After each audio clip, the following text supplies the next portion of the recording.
Maybe 5 more minutes.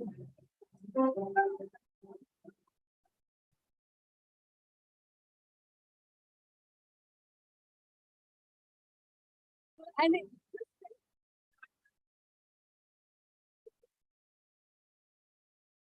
okay.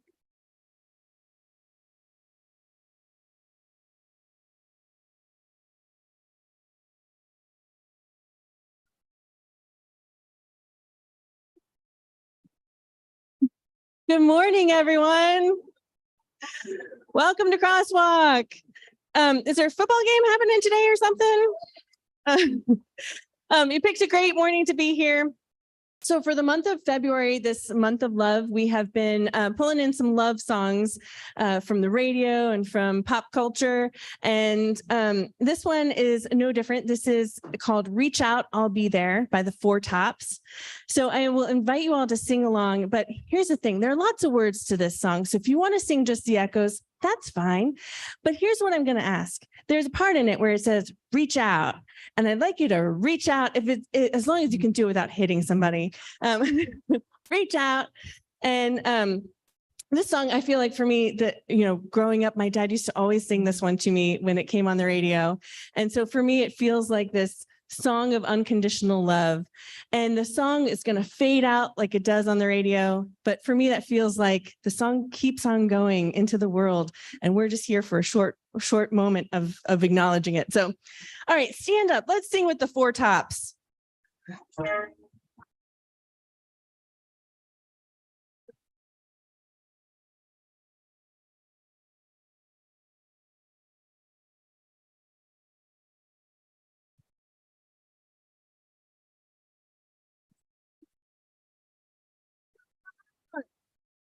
Because all of your hope is gone and your life is filled with much confusion until happiness is just an illusion and the world around is tumbling down.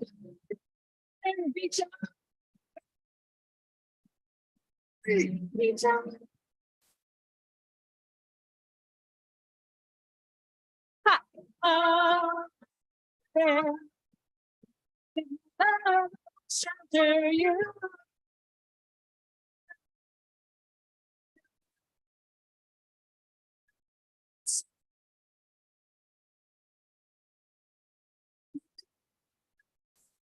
To give up, cause your best just ain't good enough, and you feel the world has grown cold, and you're drifting out all on your own.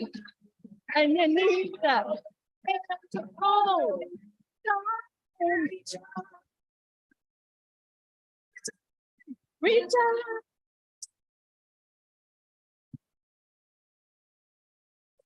out. The love and comfort you.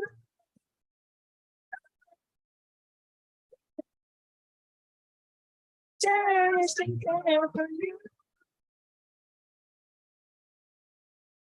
I'll be there to always see you through.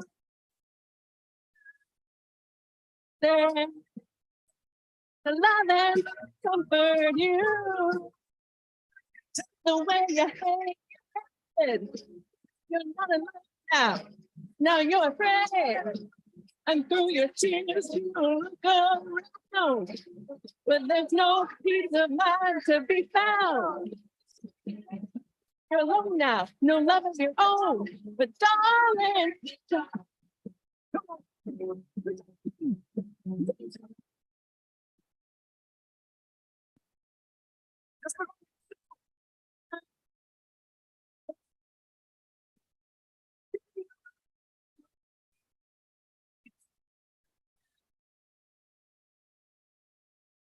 you can always depend on me. Great job.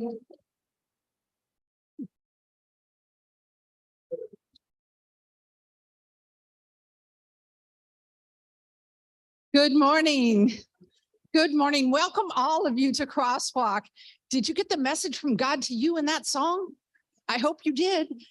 Lots of great stuff going on. So if you're new or visiting our church for the first time, haven't been here in a while, or have never picked one up, we have a visitor bag in the back that'll give you a little more information about our church and why we do the things we do here at CrossWalk. So we want to invite you to grab one of those bags on the way out the door.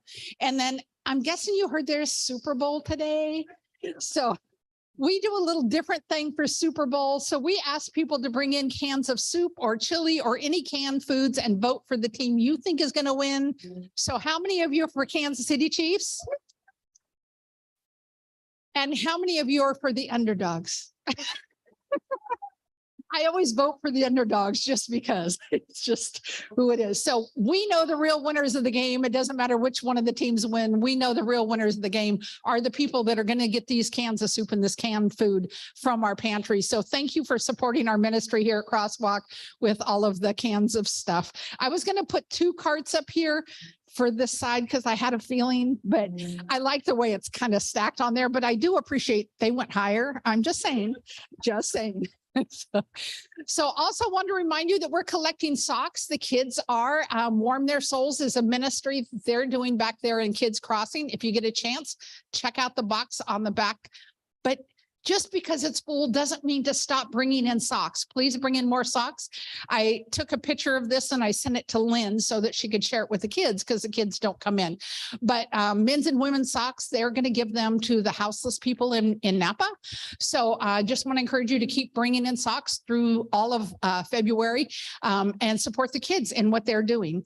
And then also want to remind you about the Bible study that they're doing here at CrossWalk, the God of Biblical Justice. It's an 8-week series. It's on Mondays at 7 o'clock. They've been doing it here in the worship center, having a really good experience, really good turnout for that.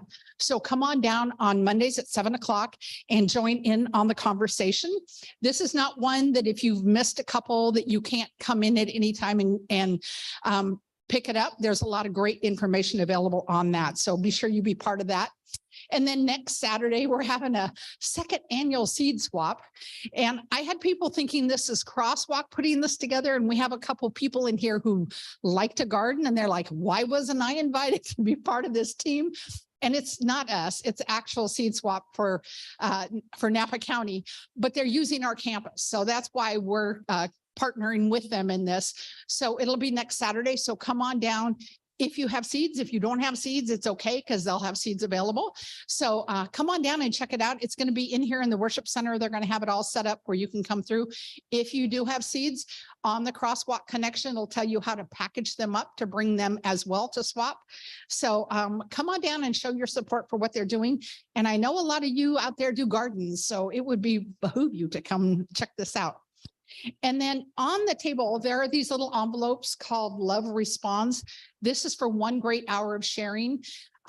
This is part of American Baptist Churches USA, and they've already sent $10,000 over to Turkey and Syria, but more help is urgently needed. So if you would like to support what's going on over there and all the efforts, you can do it through CrossWalk. So if you put it in these envelopes, put it in the little offering bucket where you put your tithe or your gift to CrossWalk, and we'll get it turned in, and then we send it right to American Baptist Churches USA. So just want to encourage you to do that and continue praying for them as well. And then we know it's that time of year, tax time. Are you guys ready for that? If you have not gotten your giving statement, we sent them out electronically to everyone that we have a current email address on. And I know people change their email addresses. So if you have not gotten it, if you come see me at the end of service, and we'll make sure to get you a printed copy so that you can get your taxes figured out. And don't forget to, add that little check that you got, the money that was given to you from the state that they're not going to tax you on. According to my tax person, they're not. So I keep hearing it in the news, but our tax person said, no, you have to claim it, but they're not taxing you on it. So hopefully that stands true. They're still trying to decide on that. And then I just want to thank you for your response and how you support CrossWalk and all that she does. How many of you attended Black History here yesterday? It was an awesome, awesome event. And hopefully you will put it down next year and make plans to be here. It was so much fun, but we were standing room only. We had to open up the fireside room because there was so many people in this room. We turned off the heaters because there was so much heat in the room, which was awesome. But yeah, so next year we promise it's going to be just as good. And I had a lot of people were concerned because they weren't able to get a meal ticket. So they decided not to come. I said, you can come to the event without getting the meal, but they ended up getting extra food at the end. So the barbecue was from up in Calistoga and it was from Buster's and it was really, really good. So anyway, put it on your agenda to be here next year for this. It's always in February, so you can pretty much guarantee that it's going to be here at CrossWalk. It was a great response. We had so many people showed up and helped with the event and supported the event in so many different ways. And it was just great to be part of that and be partnered with them. And Stephen Corley and Jenny Olson also serve on their team for Black History celebrations. So it's great to see crosswalkers involved in things like this. And we'd love to hear if you're involved in other things that you're doing in our community so we can celebrate that.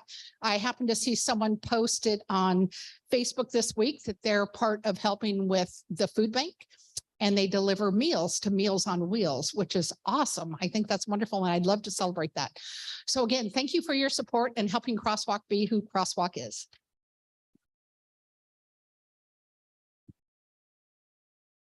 Hey, before we go any further, Stephen Corley, come on up. I know we have a special guest coming in next week that you're going to talk about.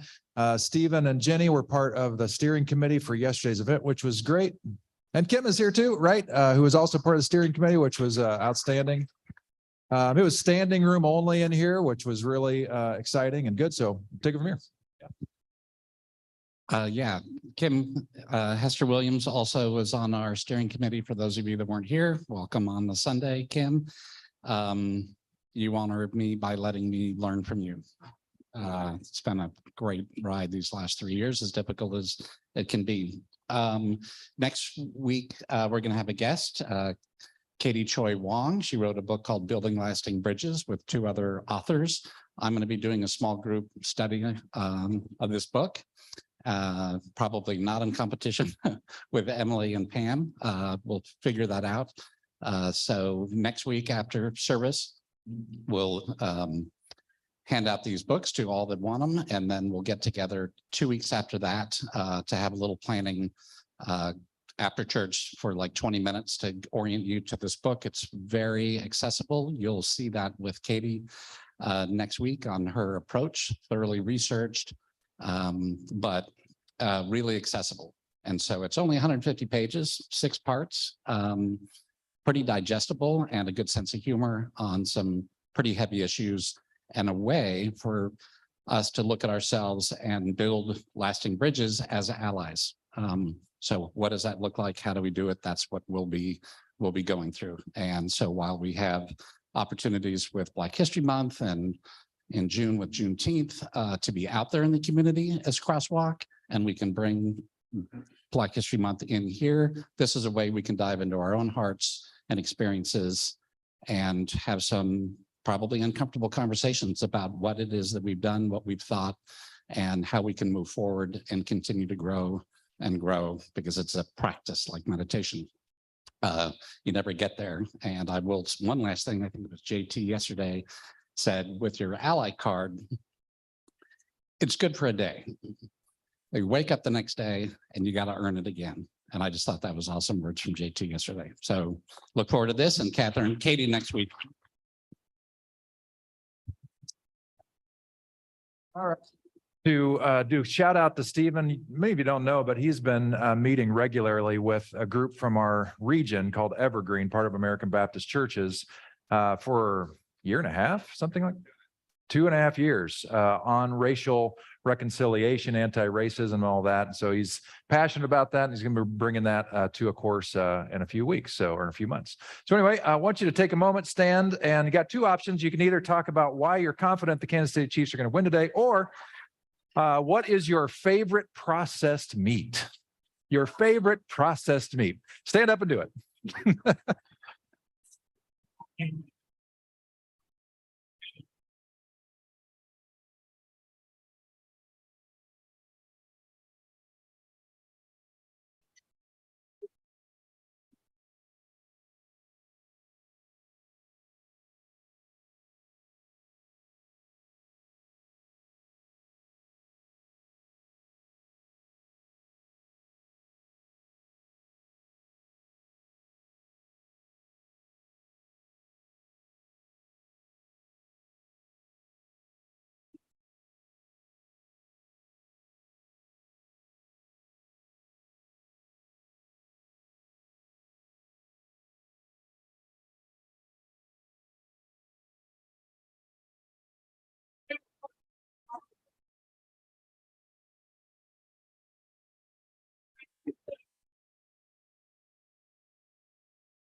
All right. Thank you for playing along. If you want to grab a seat, that would be great.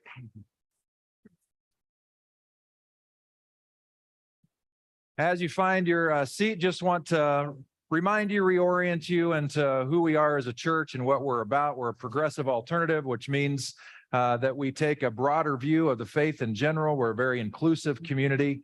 And the purpose of our whole being is what we believe is Jesus' goal, which what we think is God's goal, which means that's our goal.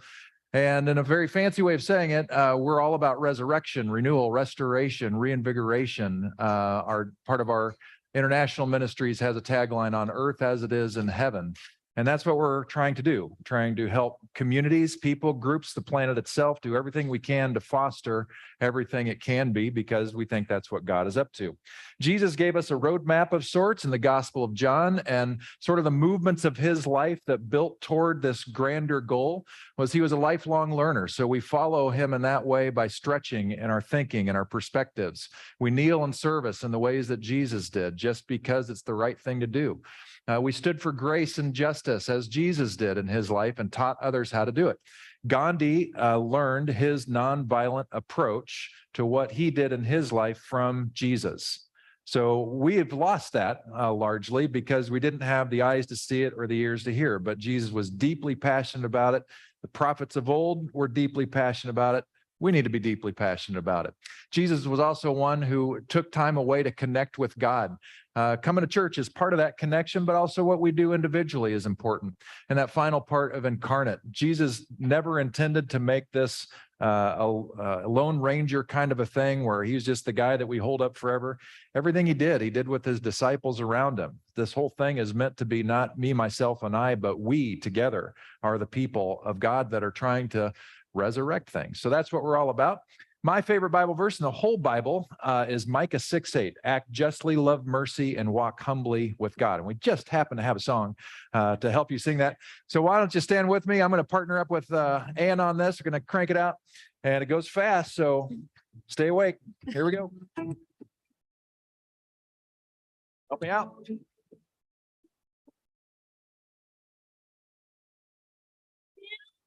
Down to the what do you want?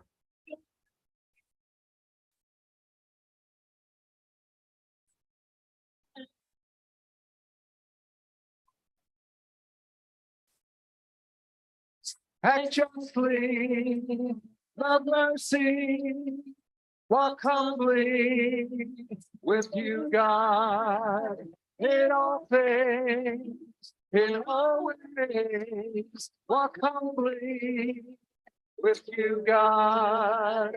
It all comes down to this. To be your hands and feet. Good news to all the world. Oh, truth would set us free. Act justly, love mercy, walk humbly with you, God, in all things, in all ways. Walk humbly with you, God. It's beauty for ashes, it's morning to dancing. It's closer, closer, the kingdom of heaven. It's beauty for ashes, it's morning to dancing. It's closer and closer, the kingdom of heaven.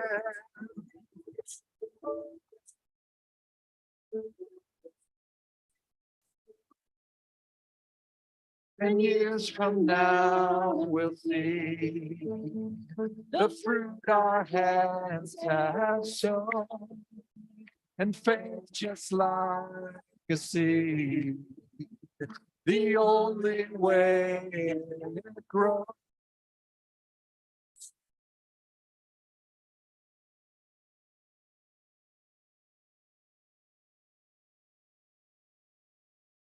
Justly, love mercy, walk humbly with you, God, in all things, in all ways, walk humbly with you, God.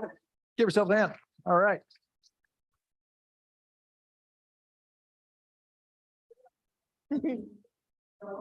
One more song.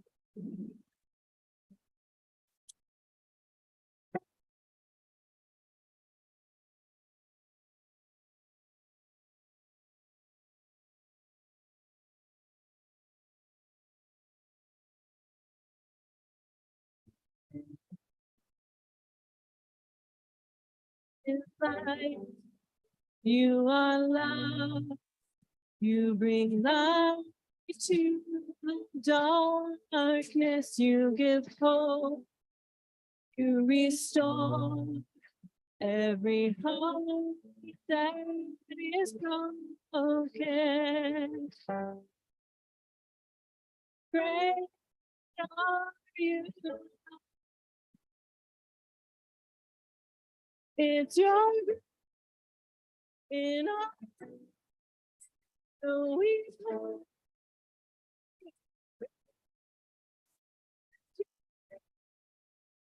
in all you are.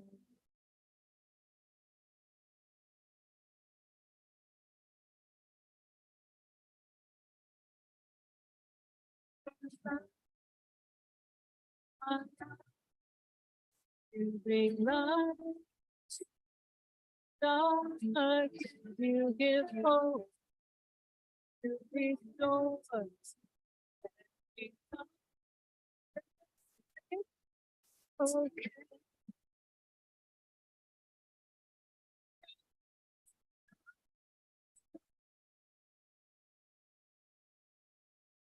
It's your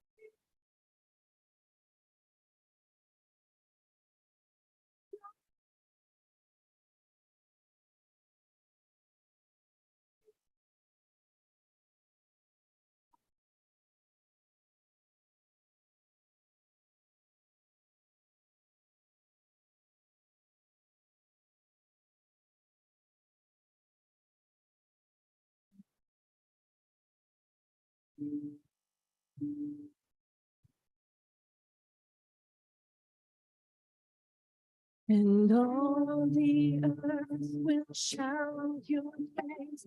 Our hearts will cry, these bones will sing.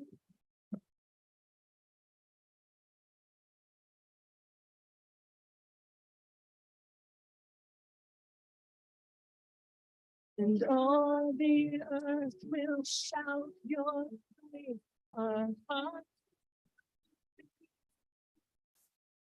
will sing.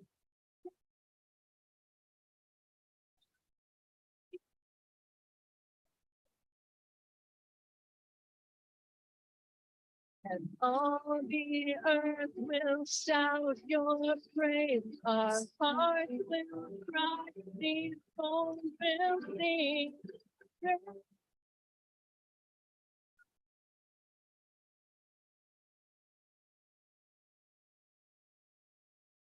With your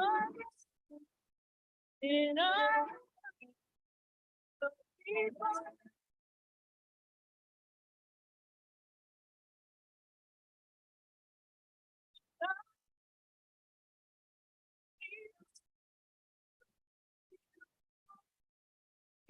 Your in our Going far.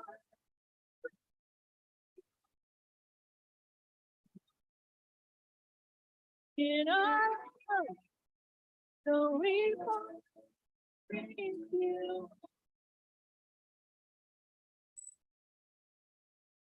Say, are you?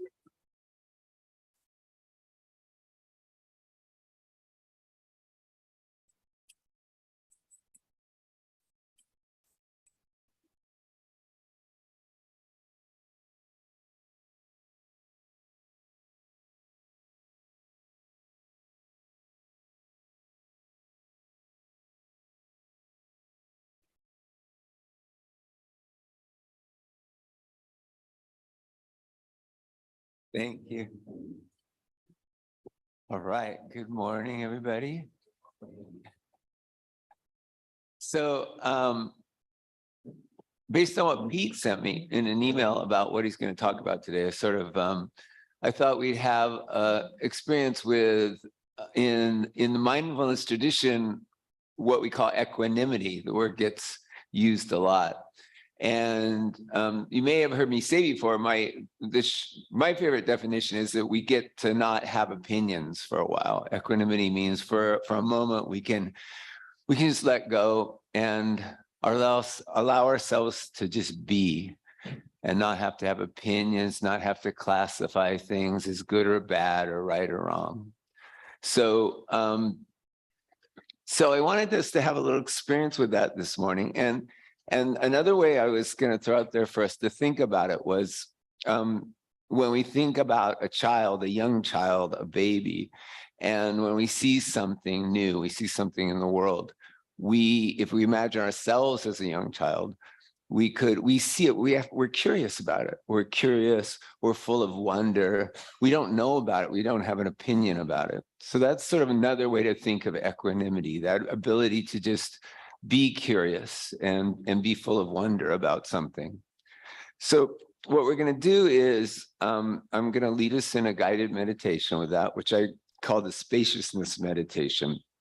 And space in this sense, I think of this just being able to get room around ourselves. And this room is sort of full of fresh air, and it's full of freedom, this feeling of fresh air and freedom and just this openness.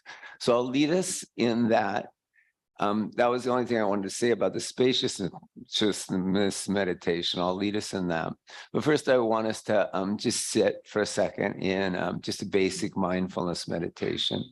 So we could sit, just sit comfortably. And we'll just sort of bring ourselves into the moment here. So we'll start by taking our seat, and we'll just start with our feet. Just feeling your feet. Hopefully you can have them flat and solid on the floor. And feeling into your feet, just allow the sensations, just the feelings from your feet to fill your attention for a moment.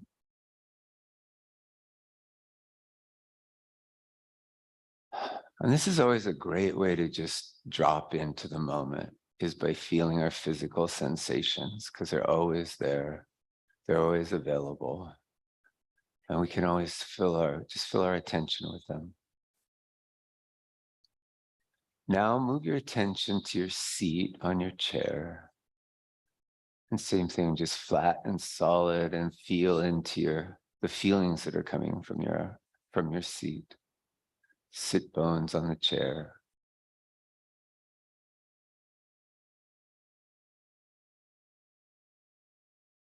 And now move to your hands. If they're flat on your knees or thighs, you feel the pressure and the warmth. And again, just allow your attention to just be full of those sensations for a moment.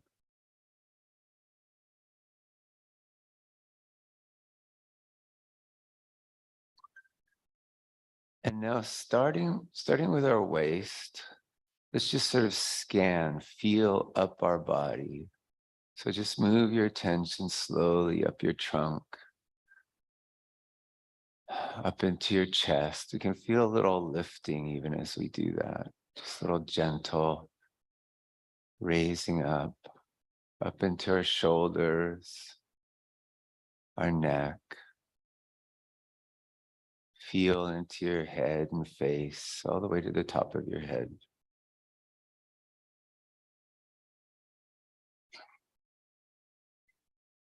Now let's place our attention on the feel of our natural breath. Just our body breathing, but we'll place our attention on our nose. And the air, the feel of the air coming in, the cool air coming in on the in-breath. Sort of open, free air going out on the out-breath. I'm going to allow us a few moments to just sit with that. When you notice that your mind has wandered, just say thinking to yourself, and then bring your attention back to the feel of your breath.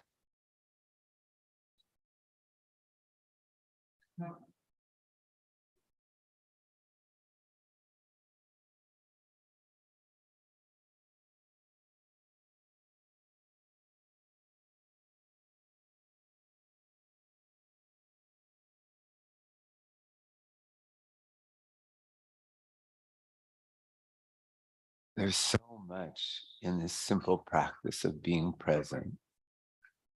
And one of the things you may have already experienced it somewhat is a sort of openness and ease that we can just be, we can just rest for a second. Just let it all go. So we try and feel into that, lean into that a little more. Let's just, and for this part, it might be good to close your eyes if your eyes aren't closed already. Because I'm going to ask you to visualize and feel. So just visualize or feel the space around you. And whatever's easiest, you can just feel out into it, sense out into it, or see it in your mind's eye.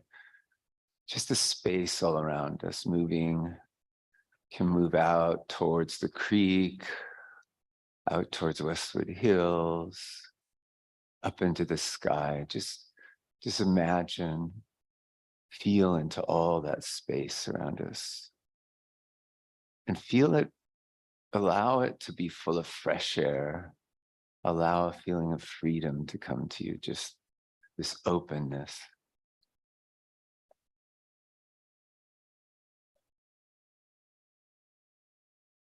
And then bring your attention back to your body and feel or visualize your sort of body space right now, where you're feeling your body. And then just sort of imagine that personal space expanding out a bit, so that you're taking up a bit more room, a bit more space. You have some room around you. You can expand all the way out to the size of the sanctuary if you can get that far. Just feel that freedom, and fresh air is always available to you, this openness. And then we're just going to sit for a few moments. So whatever comes into this space of fresh air and openness, let's just look at it with the eyes of a child. Look at it with curiosity, wonder, openness. As it enters that space, whatever sensations or sounds or thoughts you have, let's just sit for a few moments with that.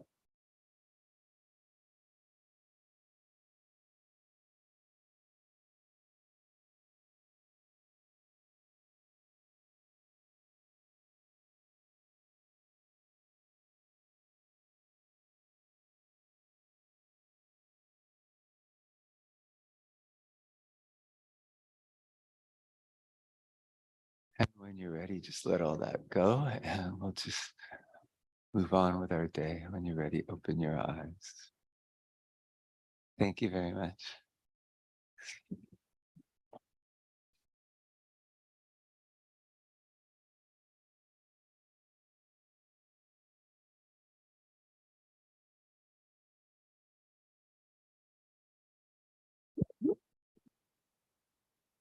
We have one more song before Pete's message today. I invite you to stay seated. You can sing along if you know it and if you want to, or you can take it as a continuing meditation. time to bask in God's love for you.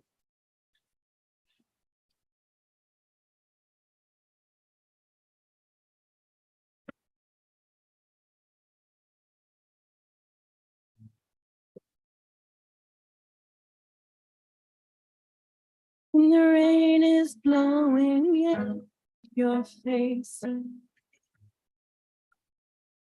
and the whole world is in your case. I would offer you a warm embrace to make you feel my love.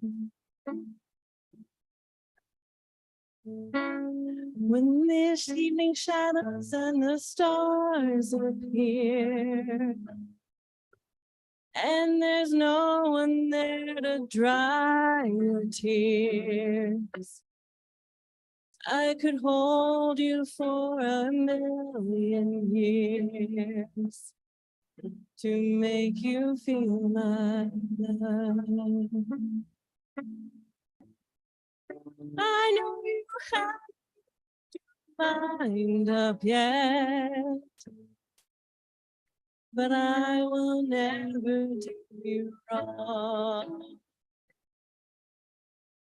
I've known it from that we met, no doubt in my mind where you belong. I go hungry, I go black and blue, I go crawling down the avenue. No, there's nothing that I wouldn't do to make you feel my love. The storms are on the rolling sea, and on the highway of regret, change what you ain't seen nothing like me yet.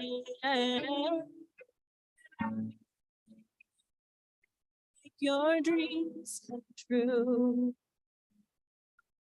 No, there's nothing that I would not do. Oh, to the ends of the earth for you, to make you feel my love. No, there's nothing that I would not do to make you feel my love.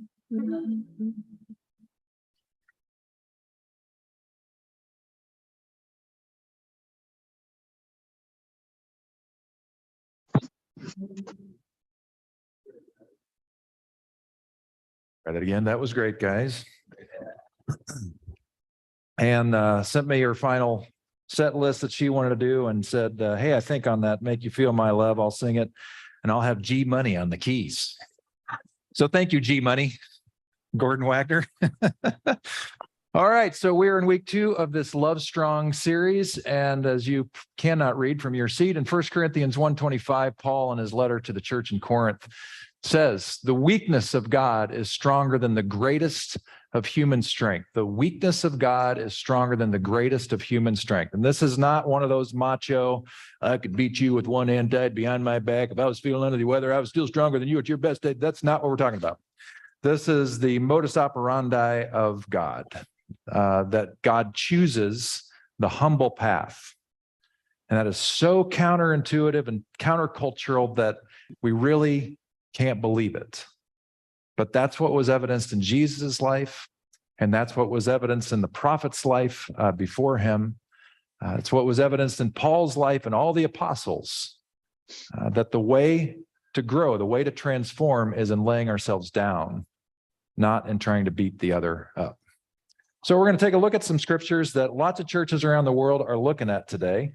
And sort of the idea I'm getting at here is to choose wisely and to choose humbly. So we start off with Psalm 119, which is the longest psalm in the Bible. And it starts off with this: joyful are people of integrity who follow the instructions of the Lord. Joyful are those who obey his laws and search for him with all their hearts. They do not compromise with evil, and they walk only on his paths. This implies there's choice, but it's not obvious that we're going to choose the best route. And in my vernacular, I'm thinking that the way of God, which is generally, we can see that in the person of Jesus, is good. It blesses everybody. It's good for individuals. It's good for community. It's good for the planet. It's about shalom, this deep peace, integration, harmony, maturity, all that. And apparently there are other ways that are not oriented that way, that seem to be oriented toward things other than that: selfishness, greed, closing in to the detriment of others. So keep thinking about that. What do you see here? Is this a goblet, or are these two faces? How many of you immediately saw a goblet? How many of you immediately saw two faces? There are different ways to see things. Toward the end of his life, and right before the people of Israel were going to march into the promised land that they'd been marching toward for 40 years, Moses gives his swan song speech, and this is at the tail end of it. You've seen the movie, right? So this is toward the end. And Moses says, "Today I have given you the choice." And he has this long sermon right before this. "Today I've given you the choice between life and death, between blessings and curses. Now I call on heaven and earth to witness the choice you make. Oh, that you would choose life so that you and your descendants might live. You can make this choice by loving the Lord your God, obeying him, and committing yourself firmly to him. This is the key to your life. And if you love and obey the Lord, you will live long in the land of the Lord that the Lord swore to give your ancestors Abraham, Isaac, and Jacob." So there is a way that leads to that dream life. And Moses before this gives lots of examples on what that looks like, but in general, the way of God leads to the best of our hopes for life. What do you see here? How many of you see an old woman? How many of you see a young woman looking away? How many of you saw both of those? Because you've seen this a lot of times. My point with this image, do you ever see it? Everybody need help seeing it? Well, ask somebody else to see it. Just kidding. All right. So if you're seeing an older woman and you can't see the younger woman, the nose of the older woman that's sort of looking toward us a little bit, the nose is actually the jawline of the younger woman looking away. And if you're looking at the younger woman, then look at her jawline, and that becomes the nose of the older woman. And then, well, anyway, hopefully you can see it a little bit now. You starting to see it? There are different ways of looking at things, and we immediately see one way, and we may not see the other way. Jesus had things to say about choices that we would make. This one's a little more subtle. He says, "You have heard," this is part of what I call Jesus' stump speech, the Sermon on the Mount, or the Sermon on the Plain, depending which gospel you're reading. And the reason I call it his stump speech is I don't think this was a one and done thing where he said it one time and that was it, as is depicted in the Gospels. I think the reason why this speech was so well known and remembered so clearly is because I think he did it 1,000 times. I think everywhere he went, this was his thing. People gathered around to hear his wisdom that was different. They were hearing a different, fresh voice. And so about halfway through or so, he's talking, knowing that there are other religious leaders in the audience who've had a constricting sort of view on religion and faith. And he says, "You've heard that our ancestors were told, you must not murder. If you commit murder, you are subject to judgment. But I say," meaning he's got a different idea on that, "but I say, if you are even angry with someone, you're subject to judgment. If you call someone an idiot, you are in danger of being brought before the court. And if you curse someone, you are in danger of the fires of hell." Now, I put in here in parenthesis that hell, nearly every time, not every time, there's one other time that's a little bit different, but all the times that Jesus all but one of the times that Jesus talks about that word hell, or a reference to that, is Gehenna, Greek word Gehenna, and in Hebrew it's Ben Hinnom. And this refers to, not necessarily in Jesus' time, but the cultural memory would have been there, that this was a literal valley outside the city of Jerusalem where trash was burnt. It was an unholy place. It was made an unholy place because some sacrifices were made there that were horrible and they were abusive to people. And so the way they made sure that nothing holy would ever happen there again is they burned the very people who were, it's gross, but they burned the very people there who were guilty of those things in that spot. And that valley became, Ben Hinnom, became the trash dump for a long period of time. So culturally, people would know that when Jesus said what we are calling hell, he's just simply saying this is the place where we burn trash. So what Jesus is saying here is, and he says it multiple times in this stump speech, he uses that word hell. If your right hand is causing you to sin, cut it off, lest your whole body be thrown into hell. If your eye is causing you to sin, pluck it out, lest your whole body be thrown into hell. What he's saying is, don't throw your life away. And what we're seeing here is he's saying, you think it's just about killing somebody. No, our attitude is part of the problem. And if you think you're innocent just because you haven't actually done a physical act of harm to somebody, you're really missing the whole point. The whole point is, are you walking in the way of the Spirit of God, which is the way of love and respect? Don't throw your life away on your bad attitudes or your limited perspective. Jesus is giving us a choice. And believe it or not, for those in the audience, like you and I probably right now, we struggle with this. We recognize that we have a way of being in the world, and Jesus is suggesting that perhaps we haven't always chosen the best way. And that startles us a little bit. Our hubris, our ego, our pride rises up. Don't you tell me what to do, kind of a thing. And yet, if we give way to humility and just listen to what Jesus is saying, we really all find out that we all have room to grow because we don't always get it right. And it's not about God judging us or whipping us into shape. It's about, are we becoming more mature in the loving ways of God? What do you see here? How many of you see a duck? How many of you see a rabbit? Depending on your perspective, you immediately are going to see it one way or another. See Lauren Haas for a fun cartoon on this one at a later date. The Apostle Paul to the Corinthian church talks about choices that had been made and his frustration over that. And he says, but for right now, friends, I'm completely frustrated by your unspiritual dealings with each other and with God. You're acting like infants in relation to Christ, capable of nothing much more than nursing at the breast. Well then, I'll nurse you since you don't seem capable of anything more. As long as you grab for what makes you feel good or makes you look important, are you really much different than a babe at the breast, content only when everything's going your way? What Paul is saying here, clearly, is that they're immature babies who need to grow up. Short and simple. What is he saying? He's saying you're making choices. There are choices that you're making, and probably your hubris, your pride, your certainty of this is the way is keeping you from hearing a broader, deeper, more beautiful way that's actually going to transform you and the whole world. Can you have ears to hear? That was a common phrase of Jesus. He who has ears to hear, let him hear.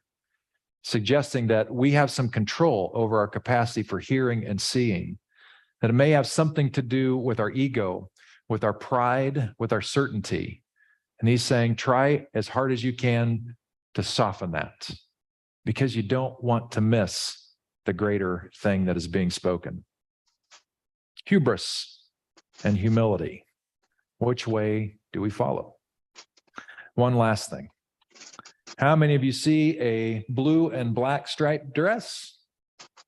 How many of you see a gold and white striped dress? Well, isn't that confusing? I showed this a few years ago as part of a teaching to help people recognize that we literally see things very differently. I had a guy totally wigging out in one of our services because he could not believe that anybody in the room was seeing a gold and white striped dress. And you can Google this on your own and find out why this has to do with our receptors and how light comes into our eyes, and different people recognize it one way. You can't see this, all right? If you're seeing blue and black, there's no way you can sit here and concentrate hard enough to see it any other way. It's just you can't help it. And some of you are shaking your head in disbelief, and that's fine. You can go Google this later on. Well, how we see things is part of our decision about hubris and humility. And I want to talk about that today. Sometimes in life, we have these moments, often they're catastrophic moments, that like immediately, no matter how divided people are, how divided countries are, even globally, one country against another, there are sometimes certain events that just level us all. And they take us down, they humble us. For the United States, we didn't really give too much of a rip about the almost world war that was happening until Pearl Harbor. Once we saw that kind of devastation, our hearts were broken, and all of a sudden we cared about getting involved. When JFK was assassinated, the world looked around, and we as a country got over our partisanship, and we mourned together that our president was killed. When Martin Luther King was gunned down, and on April 4 in Memphis, there was a collective gasp, and we forgot for a moment, for a second, about that which divided us. I bet you can remember other times as well. I remember when the Space Shuttle Challenger blew up. I remember where I was. I remember being in high school when that happened, and there was just a collective silence everywhere, and everybody was a little nicer to each other for a while. And of course, we remember 9/11, where immediately the prevailing sentiment wasn't immediate anger and wrath toward whoever did this to us. That came later. The first thing that happened was, for the most part, except for those who were responsible for it, a lot of the people in the world felt horrible. And we're sending condolences to the United States for such a clear act of terror. Anytime we get a crisis here in Napa Valley, a natural kind of disaster, if it was the earthquake back in 2014 or the fires of 2015, 17, and 20, and we, of course, are at the epicenter of all that as Napa County's first shelter to open, we get massive outpouring of support from all over the nation and even other parts of the world to support what we're trying to do here. Now, today, I can't, because we've been through an earthquake nowhere near as significant as the one in Turkey and Syria. Can you get your brain around nearly 400,000 people that are homeless, and over 24,000 so far have died? I can't get my brain around that. What else can we do but allow our hearts to break and hope to help? By the way, the help that we offer is through our partner churches over in that part of the world. So it's not money that is going to be wasted away by whatever government officials that probably should have been doing things differently all along, and now they're in a tight spot. This goes directly to the people that are our brothers and sisters in the faith that are there like we would be if it happened in our backyard. So you can trust it, is what I'm saying. All this has to do with recognizing that we can have great hubris, we can have great ego, we can have great pride about and great certainty about the way that things are, but then something will happen and break in and rattle us to the point where all that shifts away for a second. And what are we left with? We're left with eyes that are soft toward each other, eyes of love and caring toward each other. Even people that once were enemies, now we actually care about them and can receive care from them. Something changes. But unfortunately, in terms of natural disasters or whatever, it doesn't last very long. It takes time. It takes practice to cultivate how we see the world. And as we think about Black History Month and all that, I want to tell a little bit of my own story to help you understand it. I've shared some of it before, and I just want to unpack some of it with you now. Part of what I'm thinking is, this actually is from a resource in the book that Stephen's going to be taking us through in a couple of months. We all see through lenses, glasses, and whether or not you know that you're wearing them, is another story. By the way, has anybody done this? I've done this, where you're walking around your house looking for your sunglasses, and you're looking and looking and looking, and finally somebody says, Pete, you're wearing them. Yeah, right. Well, guess what? You don't have to look for your lenses. You don't have to look to pick them up because they're already on you all the time. You are already seeing through lenses that you did not choose for the most part. And they're affected by all kinds of things: your citizenship, your religion, your class, your sexuality, your race, your age, your gender and ability. All of these things affect how you see the world out here and how you interpret the world coming in. Every one of us. Right now, the challenge is for us to even admit that that's true. Can we get over our hubris enough, our ego enough to say, nope, I have it all figured out. I see things absolutely clearly. The way I see it is exactly how the world really is. Can we just admit together that we're all idiots to that degree, right? None of us are that brilliant. None of us have that kind of capacity. It's not possible. Every one of us has lenses. Can we foster the humility? Like the psalmist is encouraging, like Moses is encouraging, like Jesus is encouraging, like the Apostle Paul is encouraging, to be humble enough to admit that we don't always see things clearly. I love the spaciousness meditation because it just reminds us that we can't see everything, and how freeing it can be if we're humble enough to allow ourselves into a space where we can even look at our own shortcomings, our own ways that have not been correct ways of seeing, the ways that our lenses have caused us and others harm. Isn't it wonderful that if we can step back from that and just admit, yeah, that's there. That's been with me. Don't you see, when we take ourselves into that space, it's one step toward greater freedom from those things so that we can see more broadly and clearly. This is something you can't see at all, but this is just different ways from the inner circle to the outer circle, ways that we are affected, and all sorts of factors come in here. My point with this graphic that just has so much information on there is just, I meant to hand this out to you and I failed on that today. But my point with this is just to help you know there are so many factors that craft our lenses to see the world in a particular way.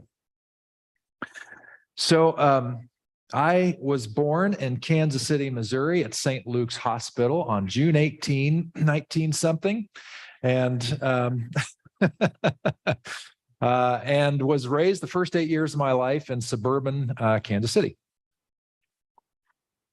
Now, Kansas City is part of it's in Missouri, part of it's in Kansas, KCK, Kansas City, Kansas. Now anyway, is a little bit rougher area.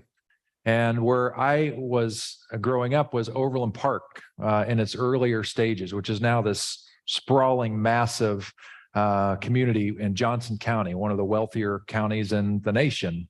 And a lot of positive things going on there. But what I want you to know about is my exposure to people of color was extremely limited in Overland Park.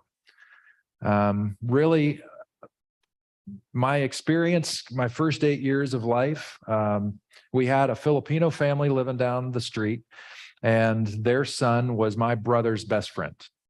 And so we goofed around a lot with that family and those guys. And so I was comfortable, even though I knew that they ate different foods than us and they looked different than us. They were just our friends down the block, and we shot rockets off together and did go-karts together. And my brother and his buddy Billy, they worked on cars together. In Ottawa, Kansas, later we took his Chevy SS about 120 miles an hour down a hill, and as 4 kids who should not have been going that fast in that jalopy, but we did it, and we survived. So I have that kind of lens, but my experience with African Americans in particular was very, very limited. And my parents taught us, my dad was a pastor, and they taught us to be kind to everybody. That was the ruling law of our household. We're nice to everybody. But my only exposure to Black neighbors was largely what I saw on TV or the Kansas City Royals famous Amos Otis, their slugger. Loved him. Willie Wilson could steal bases like anybody. So I had this contrast of stars that I like to watch play baseball and other sports, but then a lot of the news coming out of KCK was violence and crime. And most of the time, the people who were featured in the pictures on the TV were African Americans. And we never talked about it as a family. It was just kind of left there, like, well, this happened there. And, when I'm a little kid, and by the way, I'm kind of putting words in my mouth and ideas in my head that I don't think I could articulate at 8 years old or even a little bit after that. But looking back now, I can appreciate what was probably happening in me. And probably in my head, I'm thinking that African Americans are really foreign to me. They're an unknown because I didn't know any yet. And my impression was what I was seeing on TV, that some were these great athletes or artists in other ways. But then it seemed like entire communities were really struggling, and I couldn't figure out what the deal was. Well, my dad took a new role. He left as pastor of the church we were in and became president of a university in Ottawa, Kansas, just south of Kansas City. And we were there for about 5 years, and that was a real eye-opener in some ways. One, when I went to school, I had a friend named Frank who was Black, and he and I got along great. Played football together. We were classmates. We were in the same fake gang together for a while. Did absolutely nothing, but we felt like a gang. So that was empowering in some way. Anyway, I got to know Frank, and we were friends. And I was the ball boy for the university football team because I was a president's kid, and I got to get away with stuff.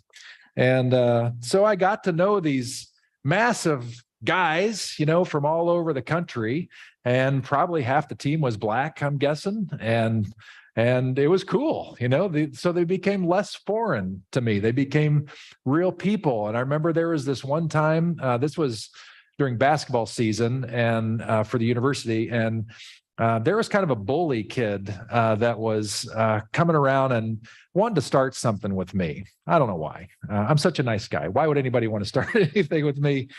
And anyway, it was clear that this kid was threatening me, kind of in front of the basketball arena.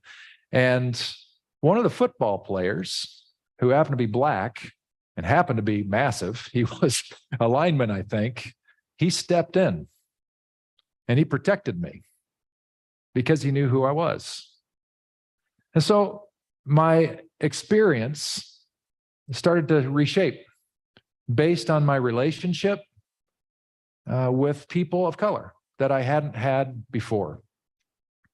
But after 5 years, we moved up to Michigan, and we were back into a fairly wealthy suburb, which was mostly white and Asian for the most part, and didn't have much exposure, that, again, except for what I saw on the news headlines and so forth. Of African Americans. I've told the story before. We had one friend of mine, Sammy, who was a classmate of mine. I was in high school when Michael Jackson's Thriller album hit and ruled everything. And people recognized a really cool way to dance with Michael Jackson. And Sammy was a dead ringer for Michael Jackson. He had the look down. He was about the same size. He had the moves. So that kind of made him socially acceptable in a school that the culture of which really didn't reflect part of his background. We had more Black families move in to the area and into the school eventually, and you could feel the tension in the air. Some of the Black students who were my friends, one in particular, she was in my psychology classes and in choir and stuff. If this is kind of how it went, if they were able to adjust and enter into the dominant culture of my school, which was largely informed by a lens of being Caucasian or Northern European, it's kind of blended right in. But if they brought a different culture into the mix, there was immediate tension, and it was palpable. Really odd. I went back to Ottawa University for my bachelor's degree. We're in my bachelor's in psychology. And there, my experience and understanding changed some more. One of my good friends was Clarence Adolphus Lacey, who now is a fellow American Baptist, or probably duly aligned pastor out in Brooklyn, New York. And he and I were pals. We were buddies. We were roommates. Anytime the choir went around, he and I were rooming together, and I experienced some things through his eyes that I couldn't believe. When we would go into small towns in Iowa and play for whatever First Baptist Church, wherever in Iowa, and we'd stay in members' homes, and I will not ever be able to forget the look on some of the families' faces when their guests for the night were brought to them, and they weren't quite sure what to do with it. And it was clear that this may have been one of their first times where they ever had a face-to-face encounter with a real Black American. It's hard stuff. My group project that we had to do my senior year of college, we chose a topic. The idea was you work collectively with a group of people and you tackle a significant social issue and research the heck out of it and collectively write a paper and try to help understanding and all that. It was a good exercise. And the one that we dealt with, this is back in, so we're up to about 1992 now. And we were dealing with the education system. And what we recognized, and this was in the headlines, it's still in the headlines. California kind of did a reversal on this very thing, is there was a policy among universities across the nation where they would use a different measure for different students as they would come in. Long story short, there were, and this is why it became very controversial, there would be white students that performed really well on the ACT and or the SAT, but they would get passed over in favor of people of color, especially Black Americans, who performed less favorably in the ACT or the SAT. And our initial discussion around the table was, well, that's not fair. How can that be fair? And so clearly there was some stuff to work with here. And as we dug into this and understood what the research was, my eyes were opened in a different way. I don't think about this a lot. I'm going to make some really big generalizations, so give me an umbrella of grace here. But in general, white culture, which has been the dominant culture in the United States, and the prevailing power culture in the United States, is different in many ways than other cultures that exist in the United States. So there is you can't really broad stroke this so much as to say an Asian culture, even though we kind of do, because that's a whole lot of different countries that make that up. So there are distinctives maybe to that. And while we can say there is Black culture in the United States, we got to be careful with that, because not everybody is from the same part of the United States, same experience. But will you grant me that there are at least two different kinds of very general cultural ways of being in the United States? And we can see that. So, and I saw that in my high school very, very clearly. Well, what we learned in the research was that the way that language, the way communication happens, intonation, communication, pronunciation, all sorts of things were different in general in the Black community than they were in the white community. And so what was recognized is because the ACT and the SAT were written by people who were very comfortable, of course, in the dominant culture, which is the white culture, to think like a white person, to speak like the white person, to read and write like the white person, people who were not familiar with that culture very well did not do so well on the tests. It kind of makes sense. So I earned my doctorate in 2006. I was thinking about this recently. If I went to a foreign country and started to learn, say I went to Mexico, went down to Deborah's house, and I'm trying to immerse myself in the language there and do better. Let's say that I started to study then. It started with high school. How well would I have done in high school as not knowing the language or the culture very well? How well would I do in college? How well would I do earning my master's? How well would I do earning my doctorate? I would do not nearly as well as I did. Does that make total sense? And so that's why this started to come in and help understand, okay, if we're really going to be a place, a nation of equal opportunity, then we have to factor these things into the equation. Otherwise, the literal system is designed against an entire people group in our country. Some of this reality was borne out yesterday in one of the speeches from the president of Napa Valley Community College, where he talked about the representation of Black Americans in college, both on the university, like the Cal University level or the state system, and also in the community college system, is way behind that in terms of numbers of people per population in general. And so we know we have issues here. Now, as I continued to grow and learn and go on from college, went to Northern Seminary outside of Chicago, where it was an incredibly robust, diverse population. And it was just learning curve like crazy to understand and appreciate new friendships, new ways of thinking, new perspectives on theology that I never could have imagined before, new understanding of what the talk was. And as I grew in all this stuff, and I still have so much further to go, even up until a few years ago, when I grew up, and maybe you're like this too, everybody knew that slavery happened. Everybody knew that slavery ended. Everybody knew that segregation happened. Everybody knew there was a civil rights movement. And that's kind of it. I didn't really know why there was such a problem after the Civil War. I didn't know that Reconstruction was enforced. And then because of political decisions, the heat was taken off and the Reconstruction in the South kind of went away and became Jim Crow laws, which in some ways were worse on Black Americans in some cases than slavery was itself. There was an inequality there. I didn't know that the reasons why that Black Americans didn't do as well academically were because of decisions that were made 120 years ago and how funding would happen for the local schools.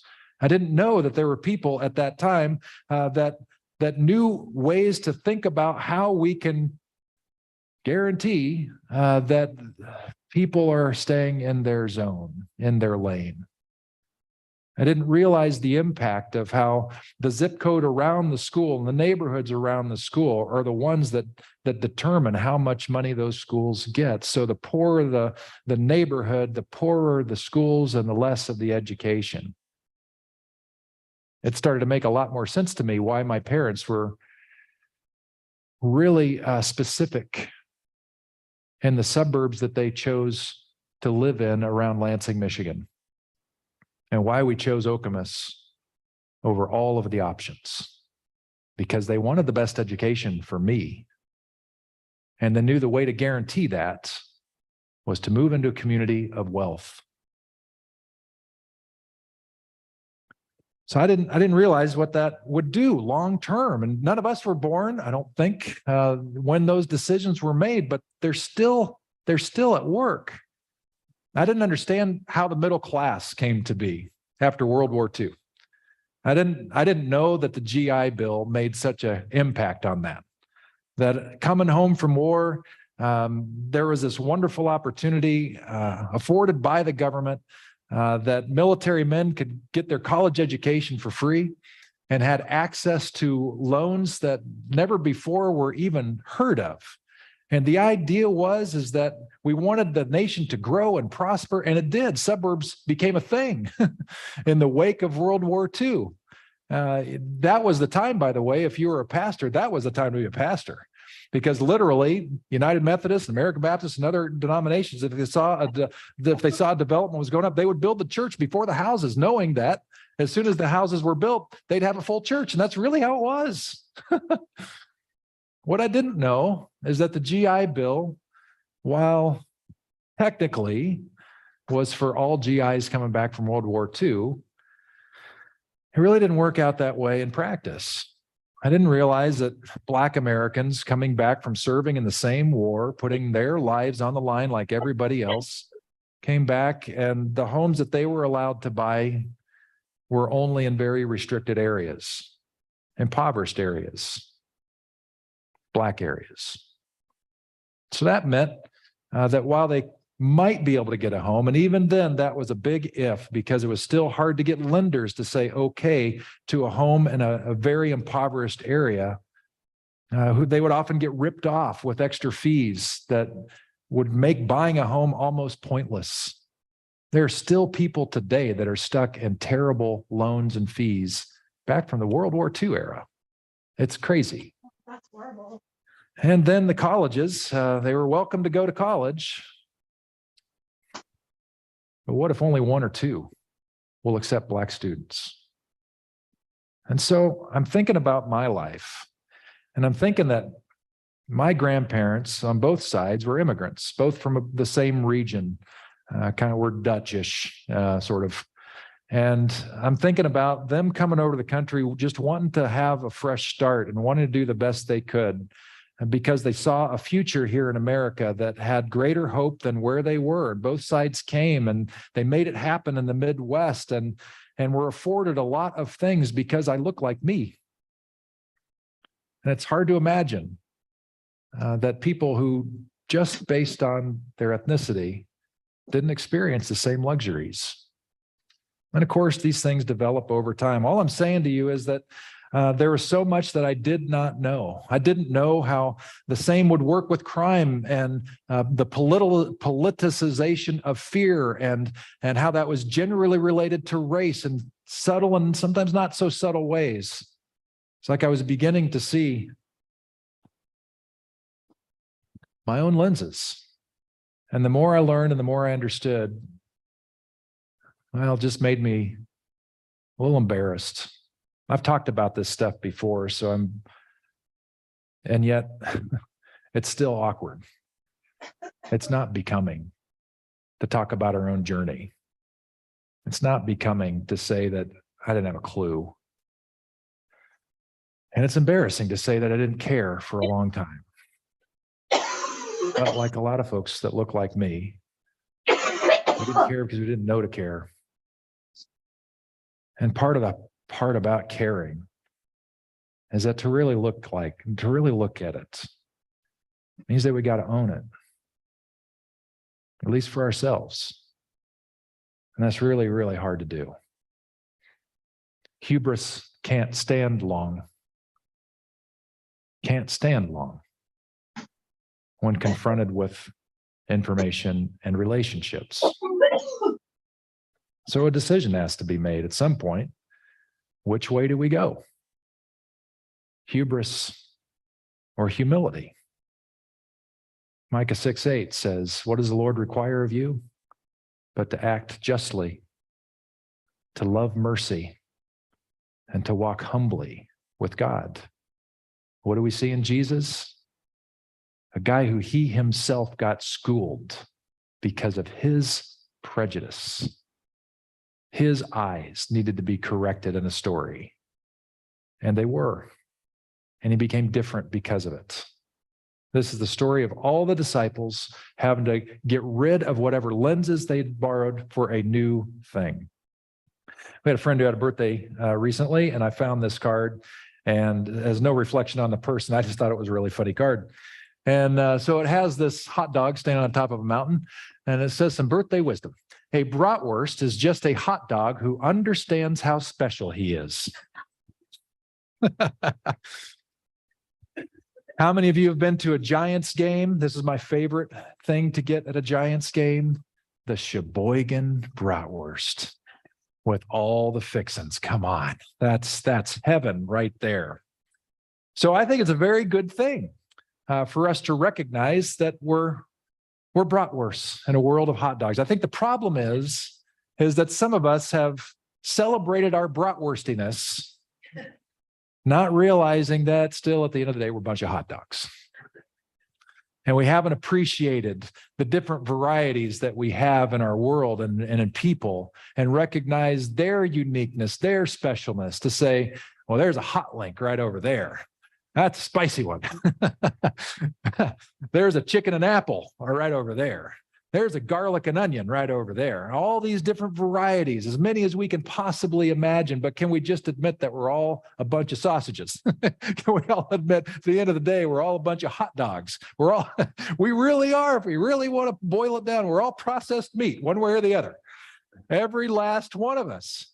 And perhaps when we get to that level of understanding, we're just processed meat. Get over ourselves. We don't know everything. We don't see everything crystal clear. Maybe then the hubris will go away, and we'll just be recognizing, oh, we should just really be looking at each other and really respecting each other and valuing each other, and wondering, how can we make sure that every hot dog has its fair chance at the Giants game, right? That's kind of where we're headed. How does that work? Well, there's a final passage. This is not in most of our Bibles. This is Jewish wisdom literature. Showed up 100-ish years, a little more than that, before Jesus was born. The wisdom writer Sirach. Now, some of you, how many of you like sriracha? All right, so you look at this sriracha and you might be thinking, could it be that the ancient recipe of sriracha is embedded in this ancient Jewish literature? No, it is not. They may sound a little like, but they have absolutely nothing to do with each other. But this is pretty wise stuff. So this is what this ancient wisdom teacher has to say. If you choose, you can keep the commandments, and to act faithfully is a matter of your choice.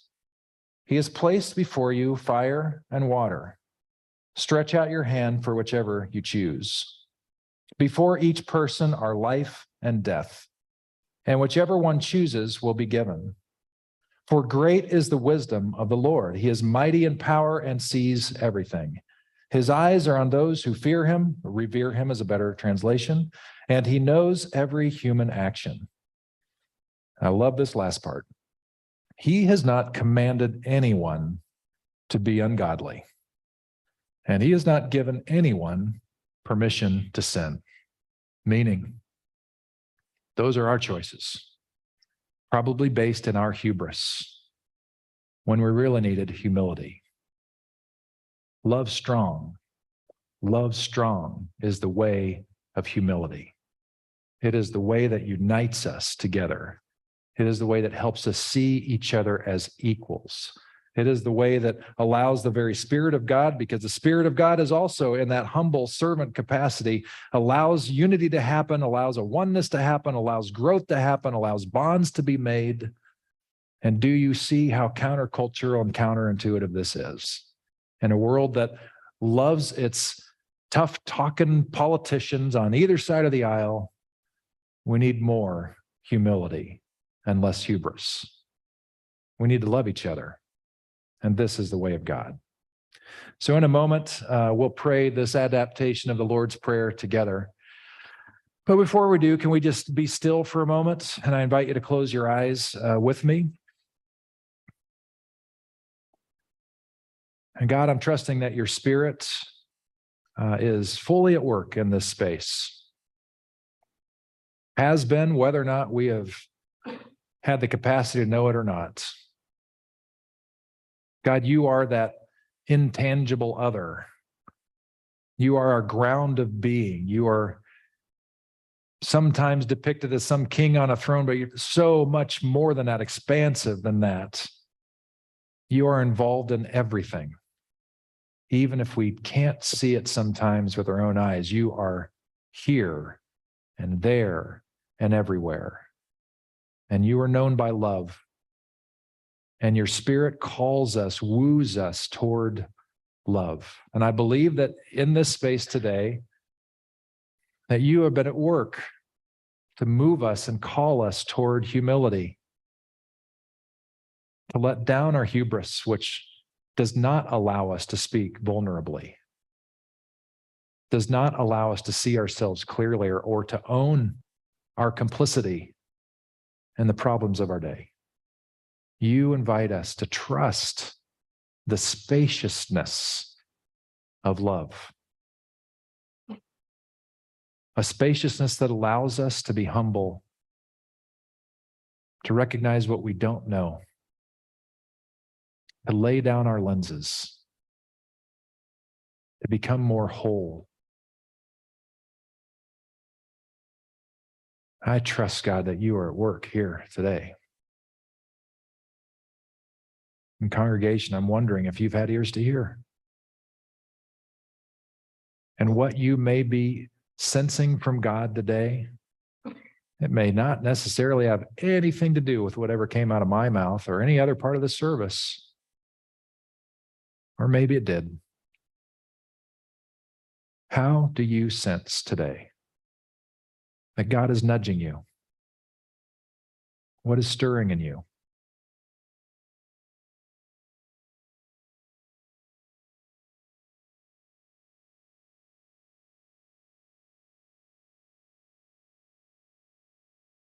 God, will you help us wonder why there might be a certain thing stirring in us, a certain question or word or phrase? Why is that thing important for us to recognize today?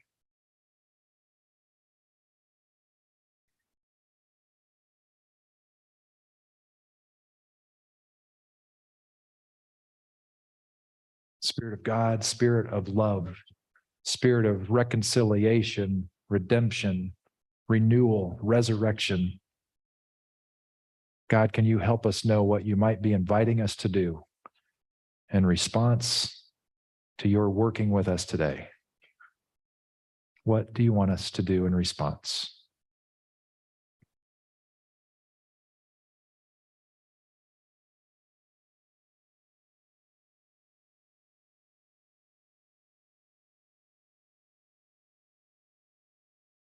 God, we are so grateful for who you have created us as a congregation, who you continue to create us into as a congregation.